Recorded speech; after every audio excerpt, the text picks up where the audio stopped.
Hey everyone, welcome back to the channel. There's something about cornfields that just unsettles you.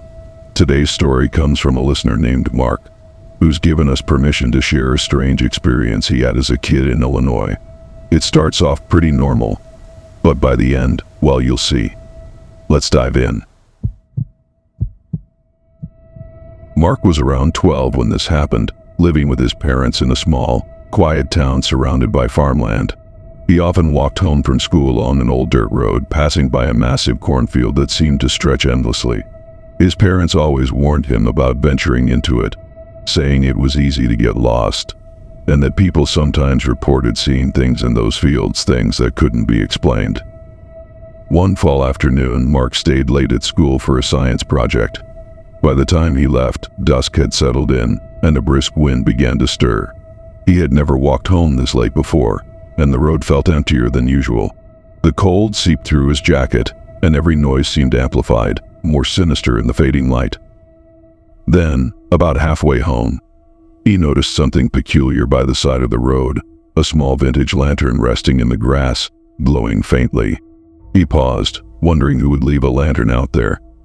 Compelled by curiosity, he moved closer, squinting at the flickering light. That's when he spotted a trail, just wide enough to walk on, leading into the cornfield. At the entrance, a pair of old, scuffed boots lay abandoned, facing away from him. As he approached, he realized they were empty, as if someone had simply stepped out of them. Mark felt an inexplicable urge to move forward. Perhaps someone needed help, or maybe he was imagining things. Against his better judgment, he stepped into the cornfield, drawn toward the lantern's glow.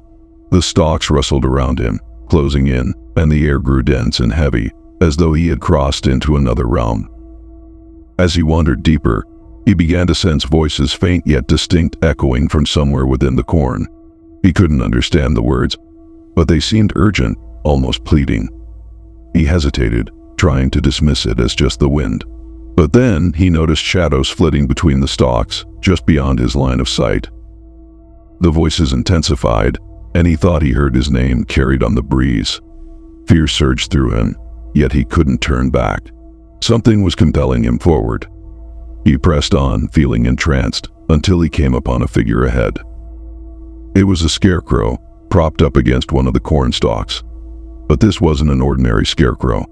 It wore ragged clothing that looked disturbingly familiar, a tattered shirt, patched jeans, and a pair of boots just like those he had seen by the road.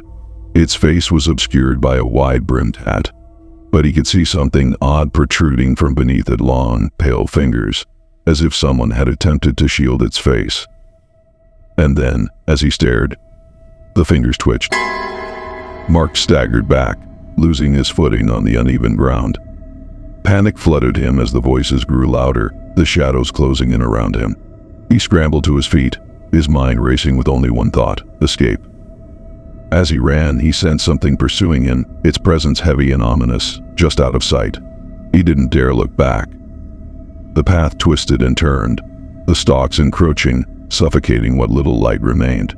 Fear gripped him as he realized he was disoriented and lost. He slowed to catch his breath, straining to hear any sign of the road, but silence enveloped him until the voices returned, louder now, resonating all around him. Come back, come back. Desperate, he stumbled forward, finally bursting through the last row of corn and collapsing onto the road. He didn't stop running until he reached home, bursting through the door, breathless and pale as he tried to explain to his parents what had happened. His mother reassured him it must have been a figment of his imagination, but his father looked troubled. He pulled Mark aside and said quietly, "I've seen that scarecrow too." The next day, Mark's family decided to avoid that road entirely.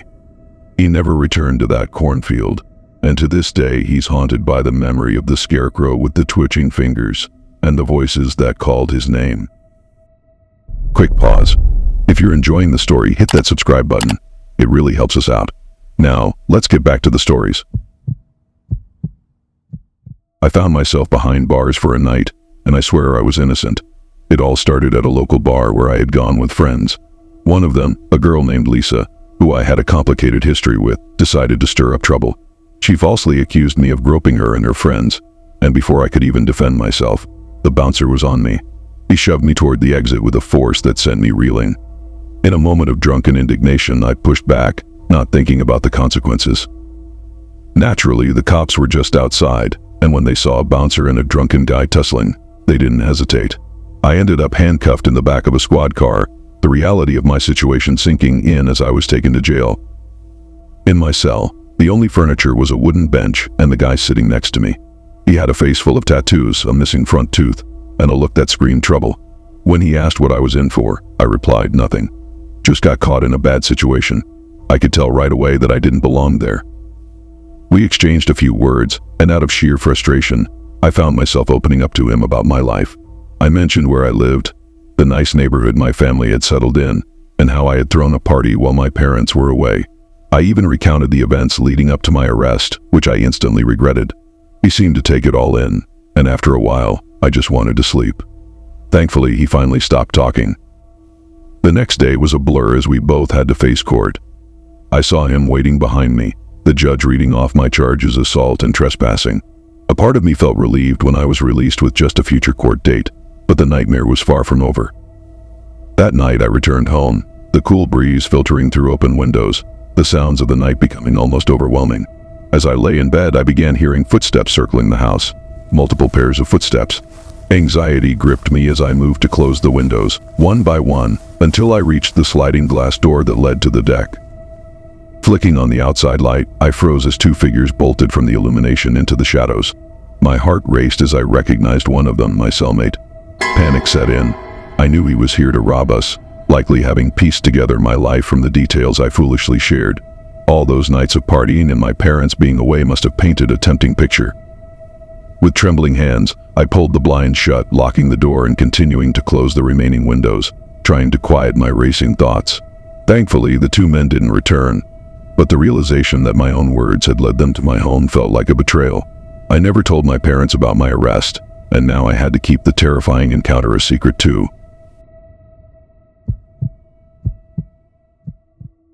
It all started when Jake was just a kid, maybe 11 or 12 years old. Biking to school was a daily routine, not just because he loved it, but because his parents were busy with work, and biking was just the easiest option. He'd pass through rural roads, endless stretches of farmland, and that one huge cornfield. Now, Jake remembers his parents being clear about one thing: don't go through the cornfield. They always said it'd be too easy to get lost in there, and as a kid, he didn't question it. He'd heard enough stories about people wandering into those fields and never finding their way back. So every day he biked around the long way, until that one afternoon when his bike chain broke. It was right after school. He was miles from home, and no matter what he did, he couldn't fix the chain. He had no phone, and he wasn't about to ask a stranger for a ride.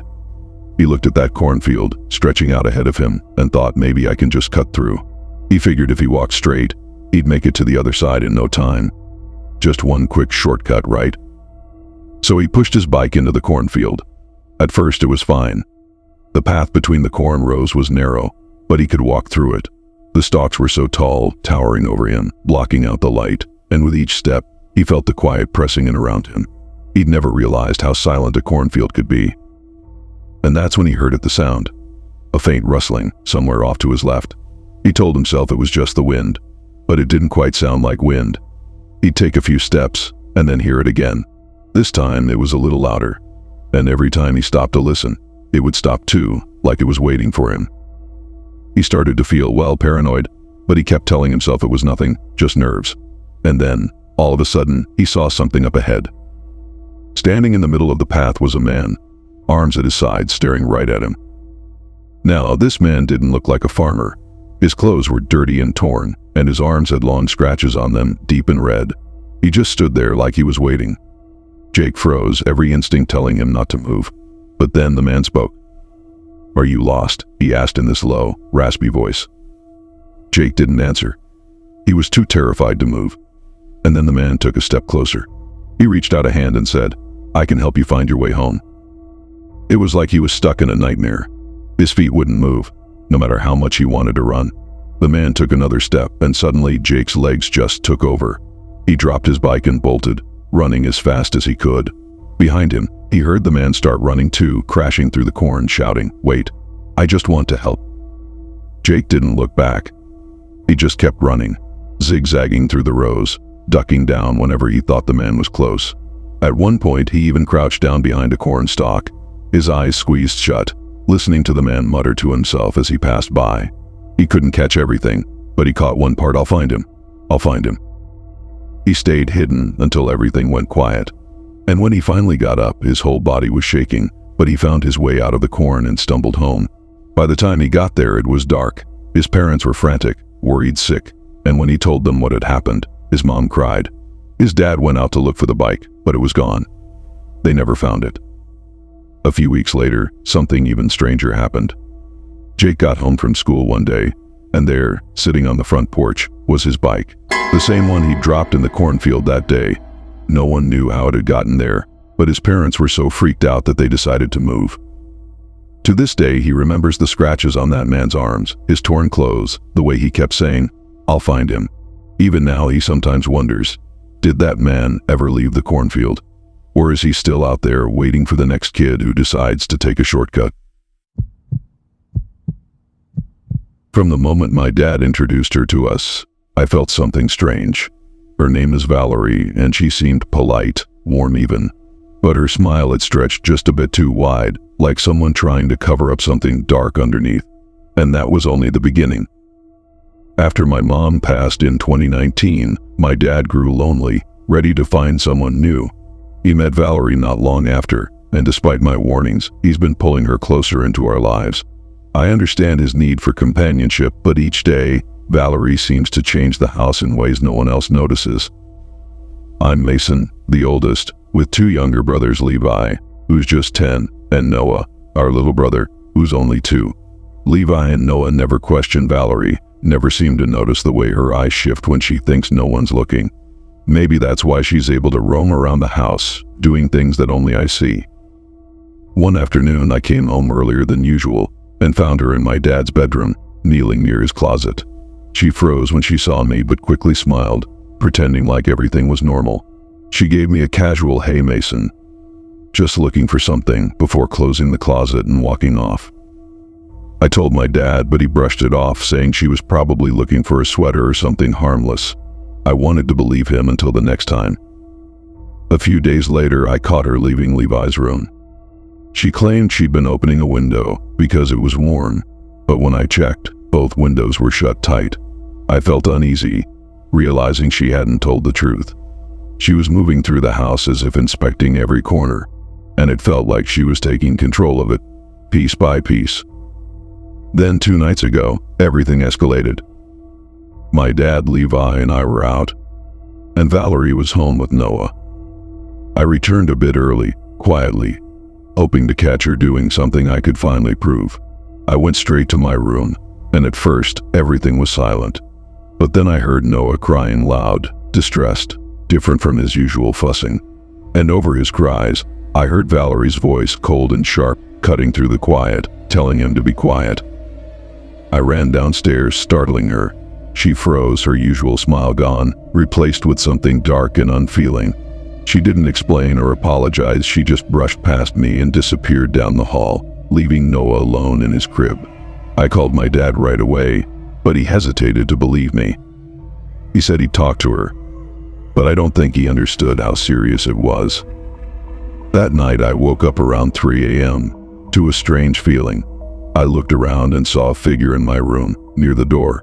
Before I could fully register it, the figure slipped out, closing the door softly. I jumped up, listening for any signs, and caught a faint sound as the door to my dad's room shut. I went to my dad's room and found Valerie lying beside him, pretending to sleep, though I knew what I'd seen. I confronted her, but she just denied it, saying I must have imagined things. My dad asked me to go back to bed, and I heard their voices in a quiet conversation as I left, their words barely audible. Now, I lock my door at night, bracing myself, knowing she's watching and waiting for something. I just hope my dad will see her for who she is before it's too late.